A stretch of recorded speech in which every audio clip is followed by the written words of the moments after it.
Central worries reskilling. असल मसला इस दौर में जनरेशन जी का क्या है, रीस्किल हो जाए। देखे जो होना था वो हो रहा है, बदल नहीं सकते। जॉब रातों रात खत्म नहीं होनी, बल्कि खत्म तो होनी नहीं है। जॉब की शेप बदल रही है, अंदाज बदल रहा है, रोल डिफाइन हो रहे हैं। और बस इस दौर में जिसकी एजुकेशन और ट्रेनिंग पर एक्सेस है और वो विलिंग है कि मैं ये करूंगा, वो चढ़ जाएगा। Standing still is not an option. खड़े होने वाले गए और रीस्किल करें अपने आप को। पहले आपने हिसाब किताब कैलकुलेटर का सबूत कर दिया, फिर नई टेक्नोलॉजी आ गई, दुकान से चीजें निकली, अब ऑनलाइन हो गई। तो रीस्किल बड़ा जरूरी है। अपने आप को हिलाएं, ऐसा ना हो कि पीछे रह जाएं। और ये कोई लग्जरी नहीं है, ये नई करेंसी है। 3 लोगों को काम करना होगा, गवर्नमेंट, कंपनी और यूनिवर्सिटी। ये तीनों मिलकर नौजवानों को एआई तक एक्सेस दें, उसके टूल्स का बताएं। फ्लाइंग सोलो, अकेला उड़ना अब मुमकिन नहीं रहेगा। और एआई साइकोसिस का मतलब यह है कि रियलिटी में और फेक में फर्क नहीं कर पा रहे। इतना ज्यादा मोबाइल में घुस गए, चिपक गए कि रियलिटी से पीछे होते चले जा रहे हैं। ऐसी हालत में वर्क लाइफ बैलेंस भी करना है, हेल्थ प्रोफेशनल्स की मदद भी लेनी है। अगर आपकी उम्र 20 से 25 साल के दरमियान है तो याद रखिए, you don't need to find yourself, you have to build yourself. अंदर से खोद के वो सलाहियत में अंदर से निकाल लो जो मेरे अंदर छुपी हुई है। ये नहीं होगा, बल्कि बनाना पड़ेगा। जो चीज अच्छी लगती है उसमें इन्वेस्ट करें और वो चीज सिरे से नई बना ले अपनी जिंदगी में। जवानी है, जागें, खूब काम करें। अभी जिम्मेदारियां भी कम है, वक्त भी ज्यादा है और बहुत कुछ पड़ा हुआ है। जनरेशन जी की 3 क्वालिटीज क्या है? सेल्फ केयर, अपना ख्याल रखते हैं। ऑथेंटिक सेल्फ एक्सप्रेशन, क्लियर होते हैं, सही बात करते हैं। हेल्पिंग अदर्स, दूसरों की मदद करते हैं। लेकिन जो कंपनीज हैं वो आपसे क्या मांग रही हैं? लर्निंग, हार्डवर्क और डिवोशन। सिर्फ 2% जनरेशन जी के लोग अपनी जॉब में जाके समझते हैं कि हमें वो कुछ मिल गया जो हमें चाहिए। कभी कभार वैल्यूज तब्दील करनी पड़ती हैं। पैसे से रिलेशन क्या है उसको डिफाइन करें और छा जाए। जनरेशन जी के लोग ये आम बच्चे नहीं है। पहले लोग यूनिवर्सिटी से वर्क प्लेस पर आते थे, उनका तजर्बा क्या होता था। आज तो इनको सब कुछ पता पहले चल जाता है। इनके सामने स्ट्रेट होना पड़ेगा, कम्युनिकेशन को खुला रखना पड़ेगा। Be clear, be straight, be quiet. क्योंकि ये एक क्लिक के ऊपर अपने फन के माहिर का पॉडकास्ट सुन लेते हैं। और कंपनीज को चाहिए इनकी ट्रेनिंग करें, अर्ली जॉब ट्रेनिंग करें, इनको सिखाएं, इनको बताएं। इस तरह ये आपकी कंपनी का भी एसेट बनेंगे और पूरे मुल्क कौम का भी सरमाया बनेंगे। ये कहना कि जनरेशन जी के लोग बड़े लापरवाह होते हैं, मोबाइल से चिपके रहते हैं, ऐसी बात ठीक नहीं है। They are tech savvy. हर दौर की नस्ल के कुछ चैलेंजेस थे। इस दौर की नस्ल का सबसे बड़ा चैलेंज वो आर्टिफिशियल इंटेलिजेंस और मोबाइल फोन है। एक तरीका तो ये कि उनको बदलने की कोशिश करें जो कामयाब नहीं होगा। दूसरा तरीका ये है कि इनके जो मकासद है इनके पार्टनर बनके उसके हसूल के लिए कोशिश करें, ताकि इनका पोटेंशियल, इनकी ताकत वो सही जगह पे लग सके। याद रखिए, एक क्लिक के ऊपर ये अपने फन के माहिर का पॉडकास्ट सुन लेते हैं। तो जब आप इनसे बात करें, बिल्कुल क्लियर होकर बात करें। सिर्फ असाइनमेंट और प्रोजेक्ट इनको ना दें, बल्कि उनको बताएं इसकी अहमियत कितनी है कंपनी के लिए और उनकी अपनी जिंदगी के। जेन जी, वो लोग जो 1997 से लेकर 2012 के दरमियान पैदा हुए, यानी 1997 में जो पैदा हुआ होगा इस जनरेशन का, वो आज 29 साल का हो चुका है, नौजवान है। Generation Z, they are so conscious, they are so advanced. तो मैं आपसे ये कहूंगा कि अगर आपकी उम्र वाकई 20 से 24 साल के दरमियान है, 20 से 30 साल के दरमियान है, then you don't need to find yourself, you have to build yourself. अपने आप को ढूंढने की कोशिश ना करें, अपने आप को बनाएं। ये मत देखें, पूछें कि जी मेरे अंदर क्या सलाहियत छुपी हुई है, मेरे अंदर क्या है, खोद के निकालूं, टेस्ट क्या। नहीं, बल्कि चुने आप क्या बनना चाहते हैं। अब उस पे एफर्ट लगाएं, रिसोर्सेज लगाएं, पैसा लगाएं, टाइम लगाएं, ताकि आप अपने अंदर को ढूंढने के बजाय अपने आप को बनाने पे तवज्जो। और याद रखिए, इस उम्र में जनरेशन जी के लोगों से मैं मुखातिब हूं। एनर्जी, वक्त बहुत ज्यादा होता है और हार्ड वर्किंग बहुत ज्यादा हो सकती है, और हार्ड वर्किंग ही करनी चाहिए क्योंकि रिस्पॉन्सिबिलिटीज भी कम होती।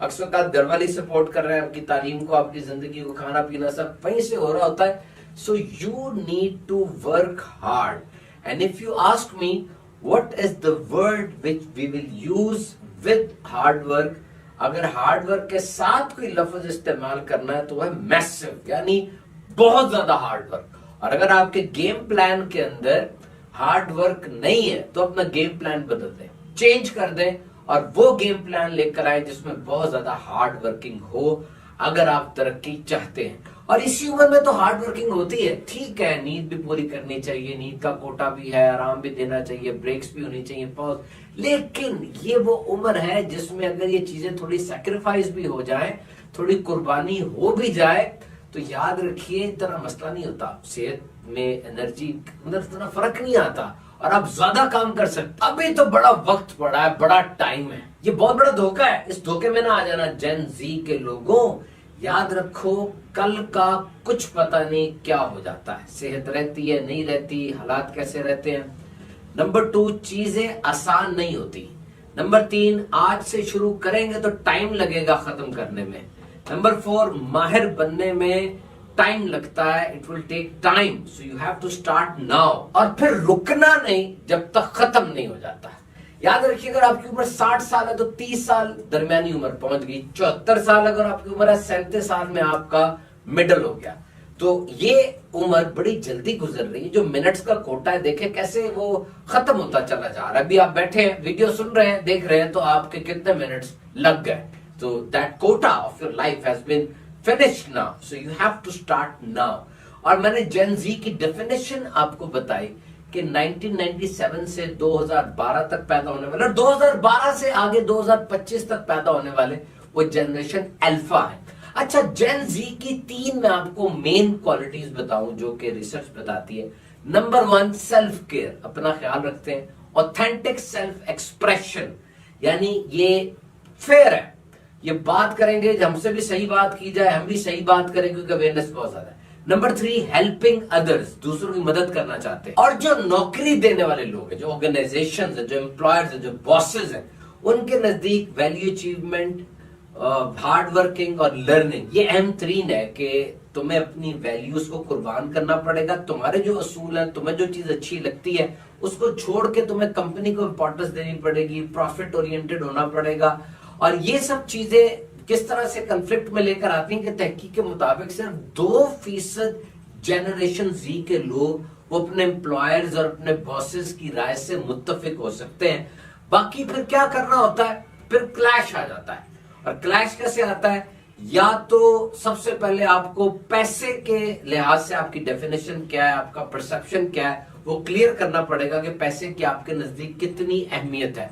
और फिर आम तौर पे ऐसा होता है कि आपको अपनी वैल्यूज के ऊपर समझौता करना पड़ता है और अपनी वैल्यूज को छोड़ना पड़ता है। ये मुश्किल काम है, it's a big personality change, but if you want to be in the market with a job, you have to sacrifice your values. एक किताब है थ्राइव, उसके अंदर मुसन्निफ बड़ी प्यारी बात लिखते हैं कि जनरेशन जी वो इस वक्त दुनिया की अहम तरीन स्किल्स सीख रहे हैं। कॉन्फिडेंस और जजमेंट, सॉफ्ट स्किल्स की जितनी अवेयरनेस इन लोगों को है और किसी को नहीं है। तो ऑर्गेनाइजेशंस को, कंपनीज को ये चाहिए कि अर्ली जॉब एक्सपीरियंस में इनको ट्रेन करें।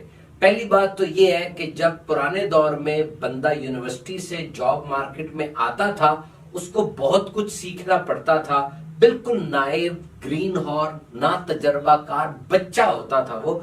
लेकिन आज जो जॉब मार्केट में आ रहे हैं उनका एक्सपोजर बहुत ज्यादा है, सोशल मीडिया उनके सामने है, कम्युनिकेशन स्किल्स और दीगर चीजें वो सीख रहे हैं। लेकिन अर्ली जॉब एक्सपीरियंस में कंपनीज को चाहिए कि वो इनको ट्रेनिंग दे।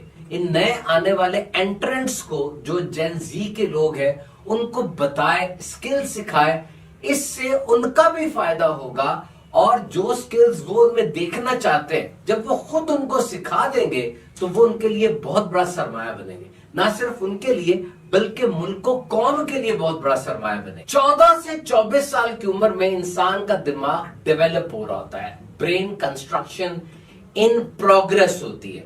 और ये बात भी याद रखें कि अर्ली जॉब एक्सपीरियंस में जो ट्रेनिंग का मकसद वो पैसा नहीं होता, बल्कि आइडेंटिटी, अपनी शनाख्त बनाना होता है। तो सिर्फ ये कह देना कि जेन जी के लोग बड़े लापरवाह हैं, मोबाइल पे चिपके रहते हैं, ऐसा नहीं है। They are pragmatic, they are resilient, they are aware, उनके पास बहुत नॉलेज है, उनके साथ गुफ्तगू का तरीकाकार अलग होना चाहिए और इस बात को समझना चाहिए कि उनको रिकॉग्नाइज किया जाए, उन्हें समझा जाए और सिर्फ पैसे पर न तोला जाए बल्कि डिसीजन मेकिंग में भी उनको शामिल किया जाए। तो जेन जी की जितनी भी बुराइयां की जाती हैं, जैसे मैंने पहले आपसे शेयर किया कि हम ये समझते हैं कि ये केयरलेस है and they are always addicted to their machines, this is not the case. हर जनरेशन, हर नस्ल को अपने दौर के चैलेंजेस का सामना करना पड़ा। तो इस दौर में ये डिजिटल मीडिया और ये डिजिटल डिवाइसेस, आर्टिफिशियल इंटेलिजेंस, ये बड़े चैलेंजेस हैं। तो इनको इन चैलेंजेस के साथ अपने आप को खपाना पड़ रहा है एंड दे आर वरिड। वो वरिड है अपने कैरियर के लिहाज से, आर्टिफिशियल इंटेलिजेंस जो कवर करती जा रही है चीजों उस लिहाज से। तो दो ही चीजें हो सकती हैं, एक तो चीज ये है कि इनको बदलने की कोशिश की जाए जो कि अक्सर रायगा चली जाएगी। दूसरा तरीका ये है कि इनके मकासद के असूल में इनका साथ दिया जाए। याद रखें, आज की नौजवान नस्ल एक क्लिक के ऊपर अपने फन के माहिर का पूरा पॉडकास्ट सुन लेती है।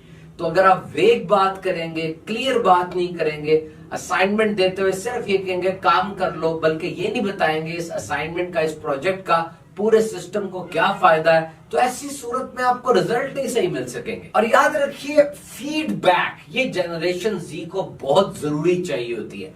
दे लव फीडबैक। एक फीडबैक होती है रिवॉर्ड, सिर्फ तारीफ कर दी, इनाम दे दिया, कह दिया तुमने बड़ा अच्छा काम किया, नहीं, सिर्फ इसलिए नहीं बल्कि ये इस बात के लिए ज़हनी तौर पे तैयार है कि हमारी इस्लाह की जाए, हमारी गलतियों की निशानदेही की जाए और हमें करेक्ट किया जाए। And we need to make work place flexible. Flexible work place बड़ी जरूरी है जनरेशन जी के लिए, जहां पर उन्हें मेंटोरशिप का ख्याल हो कि हमारी ऑर्गेनाइजेशन, हमारा जो ये जगह है, वर्क प्लेस है, ये सिर्फ एक कैद खाना नहीं है, ये सिर्फ पैसे बनाने की कोई मशीन नहीं है, बल्कि मुसलसल हम लर्निंग भी ले रहे हैं। जब चीजें ये आ जाएंगी तो जनरेशन जी का पोटेंशियल सामने आएगा और बहुत अच्छे अंदाज से वो परफॉर्म करेंगे। माइक्रोसॉफ्ट के एआई के जो सीईओ है उसकी गुफ्तगू बड़ी प्यारी लगी। मैंने कहा मैं आपसे कोट करता हूं, कहता है कि सेंट्रल वरी इज रीस्किलिंग। असल जो मसला हमें वो रीस्किलिंग का है। देखिए, जॉब रातों रात खत्म नहीं हो रही, बल्कि जॉब्स तो खत्म हो ही नहीं रही, असल में रीशेप हो रही है, रीमॉडलिंग हो रही है, मॉडस ऑपरेंडी बदल रहा है, यानी पूरे काम का तरीकाकार बदल रहा है। काम तो वही है, चाहे वो ह्यूमन रिसोर्स की जॉब हो, इंटरव्यू लेना है, चाहे वो कोडिंग करना हो, every role is now defined in a new way. हर रोल डिफाइन हो रहा है। तो standing still is not an option. खड़े रहेंगे आप, अभी ऑप्शन नहीं है। What you have to do, you must have an access and willingness for education and for training। आपकी एजुकेशन और ट्रेनिंग मुसलसल चलती रहे और आप इसके लिए तैयार भी हो और आपकी वो जद में हो, यानी आप कर रहे हो ये काम, तभी आप आगे निकल सकेंगे। और फिर रीस्किल, यानी अब आपको अपनी स्किल्स को देखना पड़ेगा। पहले आपने हिसाब किताब कागज पे किया, फिर कैलकुलेटर को दे दिया, फिर कैलकुलेटर के बाद और जदीद चीजें आ गई। पहले सौदा सिर्फ दुकानों पे बिकता था, आज भी बिकता है, लेकिन आज ऑनलाइन आ गया और ज्यादा बिकना शुरू हो गया। तो आपको अपनी स्किल्स को गो थ्रू करना होगा कि आपकी जो स्किल्स हैं, वो जो पहले की हैं, उनको चेंज किस तरह करना है, उनको एडवांस्ड किस तरह करना है, उनमें से कौन सी छोड़ देनी है, कौन सी नई लेकर आनी है, किसके ऊपर फोकस रखना है। You have to reskill, learn, unlearn and relearn. कौन सी दोबारा सीखनी है जो भूल गए थे, इन सब चीजों पे तवज्जो देना बहुत ज्यादा जरूरी है। And it is not a luxury कि कर लिया ना किया, इट्स ए करेंसी। ये बहुत जरूरी है। और अब तीन चीजों के ऊपर हम फोकस करेंगे। नंबर 1 है जनाब कंपनी, नंबर 2 है गवर्नमेंट और नंबर 3 है यूनिवर्सिटी। ये तीनों के तीनों मिलकर जनरेशन जी की डेवलपमेंट के अंदर कोशिश करेंगे। सबसे पहले एआई टूल्स और एआई ट्रेनिंग, इसको एक्सेस दें, इस तक पहुंचना, इसको अडॉप्ट करना, इसको सीखना आसान बनाए, क्योंकि career growth is not a solo exercise. अभी अकेला कोई चीज नहीं करेगा, बल्कि पूरा सिस्टम मिलकर इसको सपोर्ट करेगा। और फिर एआई साइकोसिस। साइकोसिस का मतलब ये होता है कि इंसान रियल में और फेक में फर्क नहीं कर पाता। वो इतना ज्यादा रियलिटी से दूर होता चला जाता है। जैसे आज वर्चुअल वर्ल्ड के अंदर ये एप्स, ये ऑनलाइन, ये इंटरनेट, इंसान इतना करीब हो गया कि वो रियलिटी से दूर हो गया, रिलेशनशिप से दूर हो गया। तो वर्क लाइफ बैलेंस भी बड़ा जरूरी है, और इसके साथ साथ आपने ये देखना है कि किसी तरह आप अपनी वर्क लाइफ बैलेंस के अंदर रिलेशनशिप्स को लेकर आए, और जो हेल्थ प्रोफेशनल्स हैं उनको भी इंट्रोड्यूस करवाएं। तो जनाब, this is not about replacement, this is about resistance. Replace कोई नहीं आपको कर रहा, बल्कि आप जो खुद अपनी राह में रुकावट बने हुए हैं उसको आपने हटाना है। This is not about competing with the machine, this is about to keep up with the changing pace. कि देखें, चीजें तो बदल रही हैं और ये बदलती जाएंगी, आप इसके आगे रुकावट नहीं बन सकते, ये बदल जाएंगी। तो मशीन से मुकाबला कोई नहीं कर रहा, बल्कि जो कुछ चेंज होता चला जा रहा है उसके मुताबिक आपने अपने आप को ढाल लेना है। This is not something doomsday, this is urgency. कि कोई तबाही बड़ी आने वाली है, नहीं, जल्दी कर ले, अपने आप को संभाल ले। तो जनरेशन जी के लिए नसीहतें हैं, अमल करेंगे, कामयाब हो जाए।